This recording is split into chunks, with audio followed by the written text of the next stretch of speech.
Aujourd'hui, je vais te parler d'un autre sujet, à savoir tout ce qui est innovation et tout ce qui va impliquer des changements.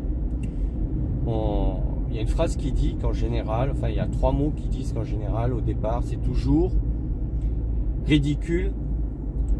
Dans un second temps, c'est considéré comme dangereux. Et au final, c'est évident puisque tout le monde finalement le fait. Alors pourquoi je te parle de ça? Parce que si tu me suis sur ma chaîne, tu as compris que je parlais de tout ce qui était business en ligne à travers donc les formations en ligne, tout ce qui est pédagogie, web marketing, stratégie. Mais derrière, ça implique la notion forcément d'innovation, d'accord? Parce que malgré tout, même aujourd'hui,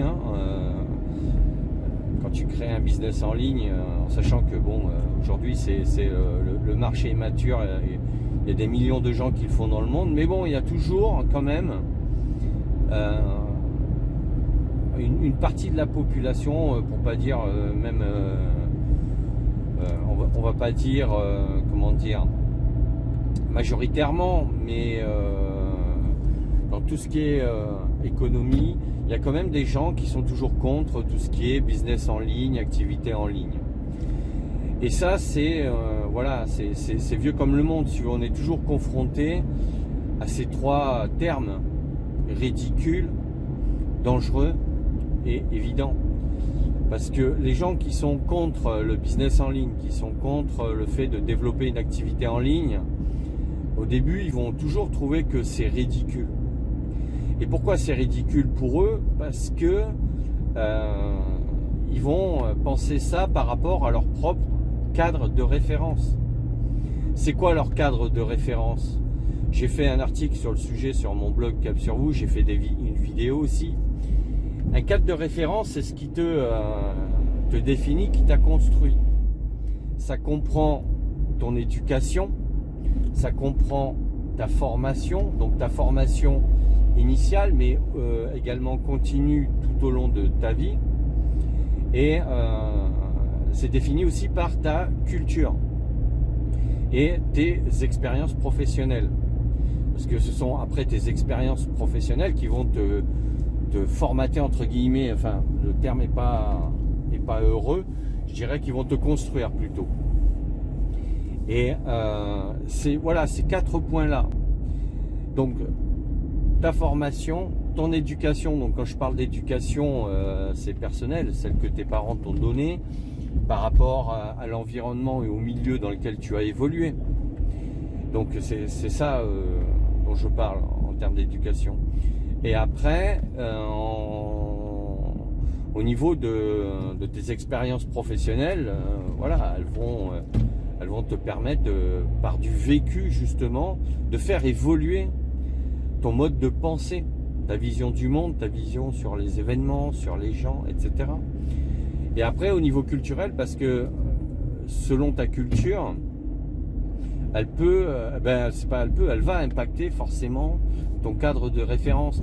C'est ce qui va faire que tu vas penser telle chose sur tel sujet. Et ça, mais c'est valable dans le monde entier. Le cadre de référence, c'est pas quelque chose qui est valable juste sur une zone géographique dans le monde. C'est valable dans le monde entier. En Europe, on a un cadre de référence Europe. Aux États-Unis, pareil. En Amérique du Sud, en Afrique et en Asie, c'est la même chose. Ils ont des cadres de référence qui correspondent, alors pour le coup, par rapport à leur culture qui va les influencer. Ça peut être aussi la religion, bien évidemment, puisque la religion influe un mode de pensée en fonction de valeurs. Donc après, d'accord ou pas d'accord, peu importe, c'est comme ça. Et c'est ce cadre de référence qui va faire que les gens vont être contre souvent ce qui est business en ligne, parce que si eux ils ne viennent pas de ce monde, s'ils ne s'y intéressent pas, s'ils sont déjà contre les innovations, bon là déjà Si tu veux, en commercial, en business, on peut traiter des objections, on peut traiter quasiment toutes les objections, mais on ne peut pas traiter l'objection culturelle. C'est très difficile parce que les gens ils sont figés sur leur mode de pensée, leur mode de raisonnement, et c'est comme ça, voilà. Ils ne chercheront pas à évoluer. Et le business en ligne, c'est-à-dire Internet, est confronté, comme toutes les grandes inventions, à ses préjugés, à ses a priori. Tu veux, celui qui a inventé l'automobile, la première fois qu'il a sorti sa première automobile, tous ceux qui avaient des charrettes avec des chevaux, avec une envie, c'était son idée ne fonctionne pas, tu vois. Et ça a toujours été comme ça dans l'histoire de l'humanité. Et voilà. Et après, tous ceux qui étaient en charrette avec des chevaux, après ils ont adopté la voiture, parce qu'ils se sont aperçus que voilà, on pouvait aller plus vite, plus loin, et on pouvait charger des marchandises, et que en fait c'était vachement pratique, quoi. Et ça a été valable également pour même l'électricité, pour toutes les inventions. On subit le joug de ces trois modes de pensée, de ces trois idées ridicules, dangereux et évidents. Ça a toujours été comme ça. Et si tu veux lancer un business en ligne, et même un side business, c'est-à-dire que tu as déjà un emploi, justement tu verras que moi ce que je te conseille de faire, c'est... Alors ça va être compliqué parce qu'il va falloir que tu crées un écosystème web avec un blog et une chaîne YouTube, mais après tu n'es pas obligé d'en parler à tes collègues du travail, parce que tu verras que peut-être que sur 100, il y en aura qu'un qui sera intéressé, qui dira ah ouais c'est super et tout, qui ira voir, qui s'abonnera à ta chaîne, à tes vidéos, qui ira lire tes articles. Mais voilà, il n'y aura qu'un 1% de gens qui vont s'y intéresser. Donc voilà, si tu crées un side business, voilà, ça sert à rien d'en parler à tout le monde, parce que tu verras que tu vas plus t'attirer des fois des railleries.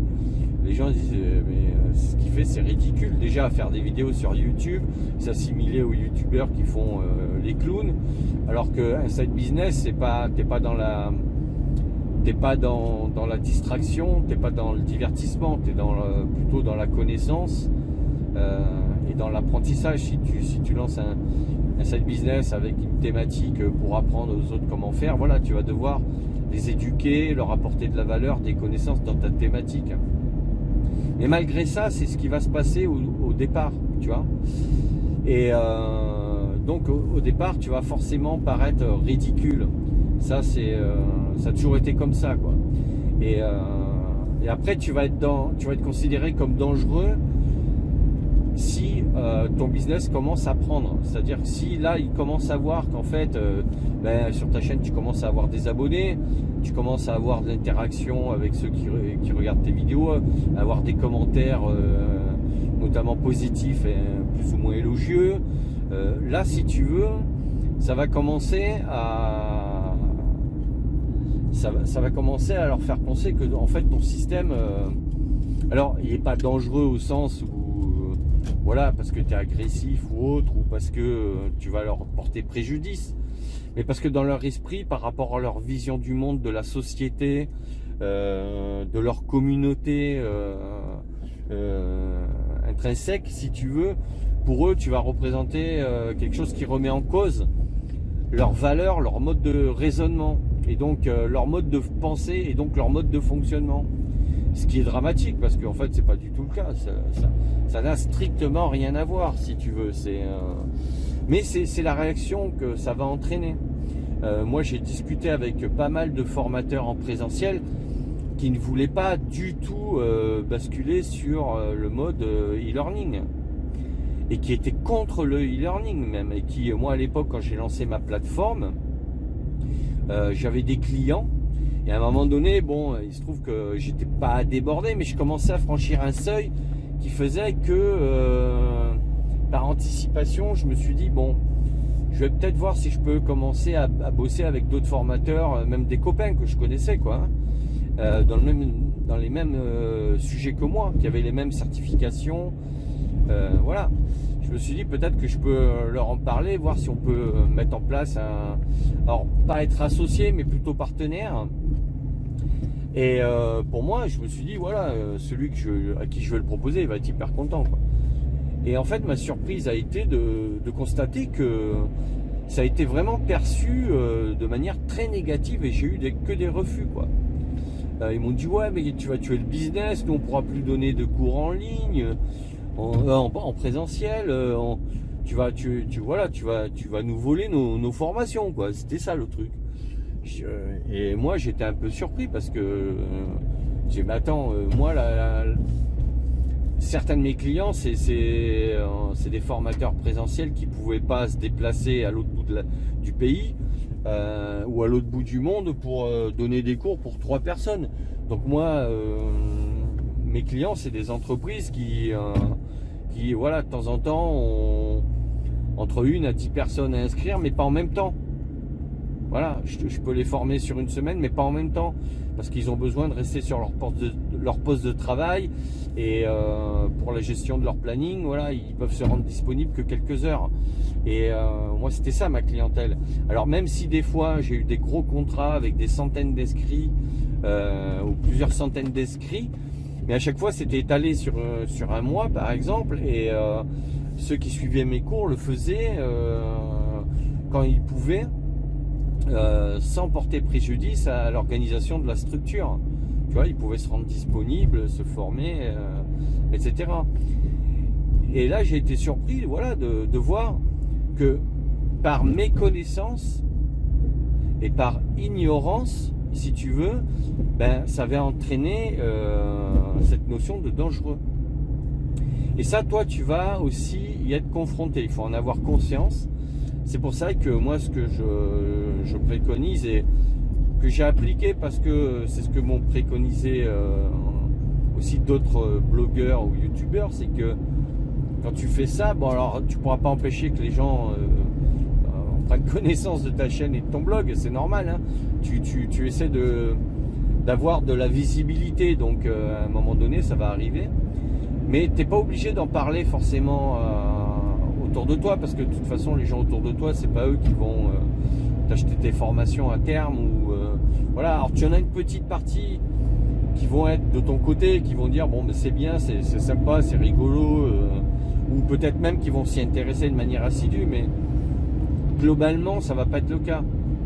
Toi, tes clients, tu vas les trouver justement grâce au web, dans un environnement qui n'est pas forcément proche, voire qui peut être même mondial, international. Moi j'ai des gens dans le monde entier qui suivent mon blog, quoi, que ce soit en Amérique du Nord, en Amérique du Sud, en Asie, en Afrique, beaucoup en Afrique, voilà, et bon, en Europe et en France aussi. Mais si tu veux, voilà, tu vas forcément à un moment donné te confronter à cette notion de dangereux. Et pourquoi? Parce que les gens vont opposer le business en ligne au business physique.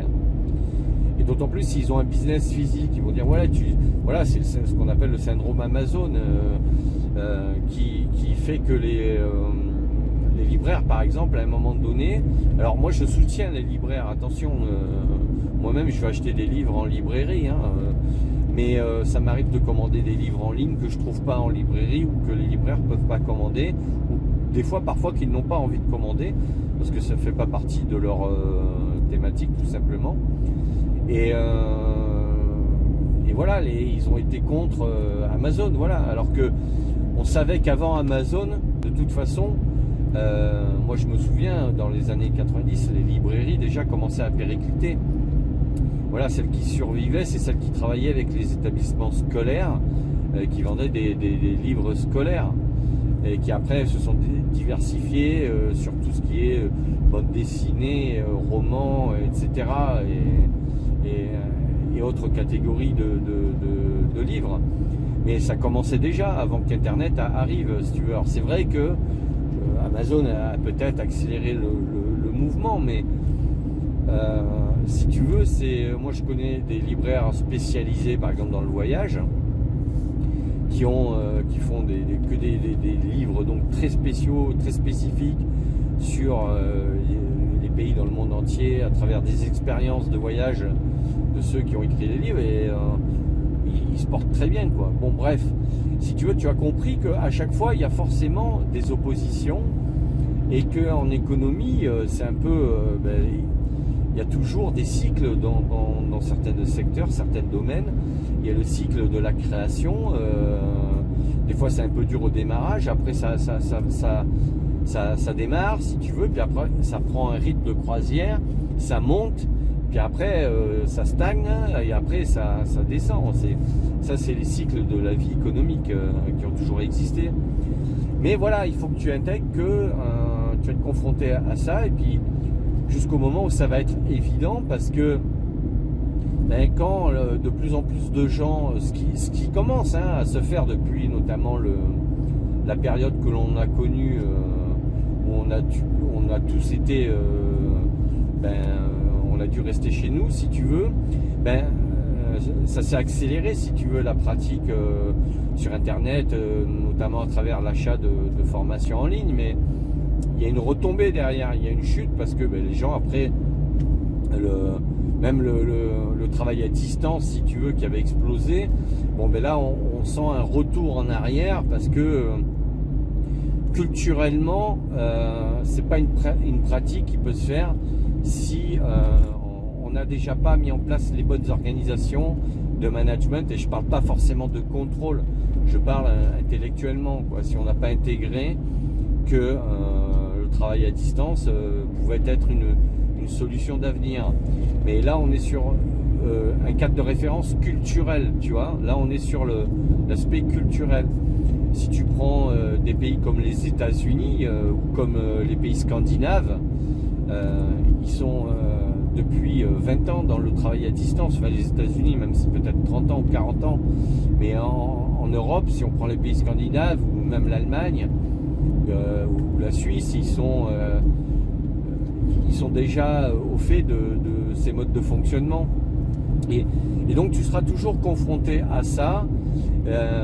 Et pour que ça devienne évident, moi je pense que honnêtement, parce que Internet c'est sorti au milieu des années 90 en France, mais c'est depuis les années début 2010 qu'il a commencé à avoir à peu près quelques business individuels entre guillemets sur Internet, mais après je pense qu'il y a eu vraiment un seuil qui a été franchi vers 2015-2016 et jusqu'en 2020 et jusqu'à aujourd'hui, ça s'est développé, mais il va y avoir maintenant ce que je pense c'est un écrémage naturel, parce qu'il y a plein de gens qui sont lancés là-dedans, mais comme je te l'ai expliqué dans une autre vidéo, un business en ligne, c'est un marathon, c'est pas un sprint. Donc seuls ceux qui seront persévérants, qui auront des compétences à présenter, parce qu'il suffit pas de faire des vidéos, il faut avoir du contenu, et c'est pas évident, c'est pas facile. Sauf ceux qui seront persévérants, et compétents, qui auront des compétences et un message et des valeurs à transmettre, notamment de la valeur ajoutée à travers leur contenu, vont continuer. À partir de là, quand il y aura cet écrémage qui va se faire de manière naturelle, il y aura toujours quand même cette augmentation au niveau mondial, et à un moment donné, ça va devenir évident. Pourquoi? Parce que tous les gens qui pensent que c'est ridicule ou dangereux vont avoir de plus en plus, surtout avec les nouvelles générations, ce qu'on appelle génération Y, mais génération Z et les millennials, si tu veux, ils vont avoir des gens comme ça qui vont mettre en place des business en ligne, et ils vont être témoins de ça, et au bout d'un moment ils vont arrêter de dire que c'est ridicule et que c'est dangereux, et ils vont accepter que ce soit tout simplement évident.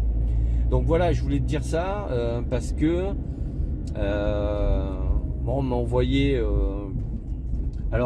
plusieurs emails si tu veux, mais avec la question qui était posée de manière différente, mais j'ai regroupé ça dans une seule et même question. C'est que on me disait, mais faire ça, est-ce que on risque, si par exemple je suis formateur en présentiel, que j'ai déjà des clients, une activité, et d'un coup je me fais à faire des vidéos, est-ce que je vais pas être ridicule, et peut-être que même ça va vis-à-vis de mes clients, ça va peut-être donner une image qui va être ridicule, quoi. Et ben en fait, je te dis non, parce que en fait, si tu fais le clown, tu passeras pour un clown. Voilà.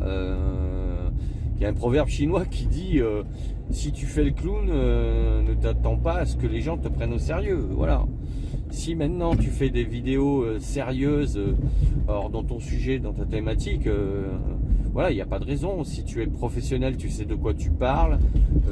Voilà, tu prends aujourd'hui toutes les grandes chaînes d'infos à la télévision, ont leur chaîne sur YouTube. Voilà, c'est des gens qui sont sérieux sur la télé, mais aujourd'hui ils diffusent sur la plateforme de YouTube. Donc toi c'est la même chose, il n'y a pas de raison, voilà, bien au contraire quoi. Si tu ne fais que relayer le message que tu as déjà en présentiel sur ta chaîne YouTube, il n'y a aucun souci avec ça quoi. Voilà quoi, donc c'était pour voilà, répondre un peu à vos emails et à vos questions et à vos inquiétudes. Et après, de manière sous-jacente, effectivement, si vous avez des gens qui ont des comportements un peu, alors je vais pas dire hostiles, le mot serait un peu exagéré, mais parce que ils voient que vous basculez sur une activité en ligne, ils peuvent vous considérer entre guillemets, notamment vos pairs, c'est-à-dire d'autres formateurs en présentiel, un peu comme quelqu'un, pas un traître, mais quelqu'un voilà qui est passé de l'autre côté quoi. Parce que moi c'est un peu le discours que m'ont tenu certains formateurs, hein. Ce qui est incroyable quoi. Bon bref, et si tu veux, mais ça c'est valable dans tous les métiers. C'est valable dans tous les métiers quoi. Et donc dis-toi une chose, c'est que pas du tout. En fait, tu te mets à la page, tu vas justement, ça va te permettre de te développer et d'être dans le move quoi, tout simplement quoi. Et après voilà, ça va quand même impliquer du travail, de la formation. Il va falloir que tu te formes, il va falloir que tu changes ton mindset, ton état d'esprit. Ça c'est très important, parce que être entrepreneur en présentiel en tant que formateur et en ligne, c'est quand même une approche complètement différente, hein. Il va falloir que tu arrives à jongler avec les deux mindsets tant que tu auras les deux activités, et jusqu'au jour où peut-être que si tu vois que ton activité en ligne naturellement prend le dessus sur ton activité en présentiel, et que tu décides de basculer pleinement en activité en ligne, il va falloir que tu adoptes un mindset dédié, on va dire, à un formateur à distance, quoi, tout simplement, quoi, parce que au niveau web marketing, façon de penser par rapport à l'argent, par rapport au business en général, il va falloir que voilà, tu penses complètement différemment de l'état d'esprit que tu pouvais avoir avant, quoi. Donc et voilà, et à un moment donné ça va devenir évident, parce que c'est générationnel, si tu veux. Voilà, dans le cadre de référence, on retrouve, quand je parle de culture, on retrouve aussi l'aspect générationnel. C'est pour ça que moi, quand je vois certains, parce que bon, je regarde pas mal de contenu sur YouTube, je m'intéresse pas qu'à la formation, il y a souvent les boomers, certains boomers qui critiquent la génération millennials ou Y, inversement les millennials, bon, qui critiquent les boomers. Bon bref, pour moi, faut arrêter avec tout ça, quoi. Il n'y a pas de, il y a des imbéciles dans toutes les générations, et il y a des boomers qui sont, moi je trouve que les boomers, ils ont eu la chance, mais bon, c'est eux qui l'ont mis en place. Ils ont vécu des années formidables, ils ont mis en place les 30 glorieuses. Bon voilà, après l'évolution du monde fait que voilà, c'est plus compliqué aujourd'hui, mais moi je pense qu'il ne faut pas leur reprocher du tout ce qu'ils ont fait. Ils ont fait ça, je pense qu'ils l'ont fait intellectuellement, en étant honnêtes, quoi. Voilà, ils voulaient un monde meilleur, voilà, plus safe, etc. Donc arrêtons d'opposer les choses, quoi. Après, c'est vrai que les nouvelles générations sont nées avec Internet. Bon, moi, je fais partie de la génération intermédiaire qui a connu avant Internet et après Internet. Mais quand moi, Internet est sorti, mais j'étais comme un fou, quoi. J'étais là. Pour moi, c'était extraordinaire. C'était sensationnel, quoi. J'étais là et j'ai de suite adopté le truc. Et quand les téléphones portables sont sortis, moi j'ai été par rapport à mon boulot, j'ai été le premier à en avoir un. Voilà, et les gens ils disaient mais pourquoi t'as ça, à quoi ça sert? J'ai pourquoi ça sert? Mon téléphone ce mois-ci en chiffre d'affaires il m'a fait gagner, bon à l'époque je sais plus c'était en francs, mais on va dire il m'a fait gagner 30 000 euros mon téléphone, parce que j'ai reçu des appels, j'étais à côté de chez des clients voilà, qui avaient des besoins, au lieu de, voilà, de perdre du temps, mais j'ai pu avoir des contrats supplémentaires. Donc là aussi, pareil, voilà, il y a eu Internet, au départ c'était ridicule, dangereux, et aujourd'hui ça commence à devenir un peu évident, mais le téléphone portable c'était pareil. C'est à l'époque, quand tu avais le téléphone portable, les gens ils te disaient, voilà, pourquoi tu fais le beau, quoi, avec ça, tu te prends pour qui? Et c'était ça ce qu'on entendait, hein. C'était incroyable, quoi. Bon, donc voilà, donc je voulais te parler de ce sujet parce que effectivement, si tu te lances là-dedans, moi ce que je pense qu'il faut faire comme démarche, hein, c'est d'être bon, de créer ton écosystème web, mais d'être en même temps ouais, un peu discret par rapport à ton environnement proche. Alors pas pour moi j'en parle, il n'y a pas de souci, ils savent, ils sont au courant, mais si tu veux, parce que voilà, tu as ceux qui vont, il y a très peu de gens, tu veux, proportionnellement, qui vont faire un business en ligne autour de toi, quoi. Ça va être même, tu risques d'être, te sentir très isolé. C'est pour ça que j'ai fait une vidéo sur le sujet de est-ce que l'entrepreneur en ligne le solopreneur est un loup solitaire. Moi je pense pas qu'on le soit, mais on le devient parce que voilà, on travaille de chez soi, et puis comme c'est un peu particulier, si tu veux, qu'il n'y a pas beaucoup de gens qui font ça, ouais, à un moment, ouais, effectivement, tu peux être, tu vas être un peu livré à toi-même, mais en même temps, ça fait partie du jeu, quoi. Donc voilà ce que je voulais te dire. Hop, je me gare. Et voilà, donc n'hésite pas à me dire ce que tu en penses en commentaire, à mettre un pouce bleu vers le haut, à t'abonner à la chaîne. Pense à la petite cloche, parce que comme ça tu seras prévenu quand je sors d'autres vidéos si tu es abonné. Et pense que tu peux télécharger gratuitement mon livre, hein, sur mon blog Cap sur vous, devenir formateur en ligne, justement. En le téléchargeant, donc il fait 88 pages il me semble, tu seras directement abonné à mes newsletters pour recevoir là aussi des emails avec des astuces, hein, sur le business en ligne de manière générale et la pédagogie. Donc voilà, je te dis à bientôt pour d'autres sujets. Ciao, ciao.